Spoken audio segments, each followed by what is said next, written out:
Bismillah. Martın 15-nə kimi möcüzəvi şans əldə edəcək bürclər kimlərdir? Martın 15-nə qədər bəzi bürclər üçün gözlənilməz və möcüzəvi sayılan şanslı hadisələr baş verə bilər.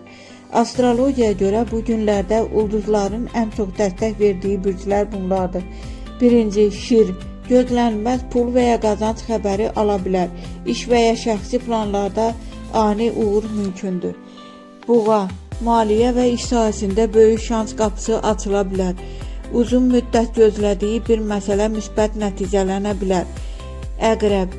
Qəfil tanışlıq və ya faydalı əlaqə həyatda dönüş yarada bilər. Risk etdiyi işdən qazanc çıxarma ehtimalı yüksəkdir. Balıqlar. İntuisiyada çox güclü olacaq və düzgün qərar verəcək. Pul və ya fürsət təsadüf kimi qarşısına çıxa bilər. Qoç. Enerjisi və cəsarəti sayəsində yeni imkan əldə edə bilər. Gözlənilməz sevindirici xəbər alma ehtimalı var.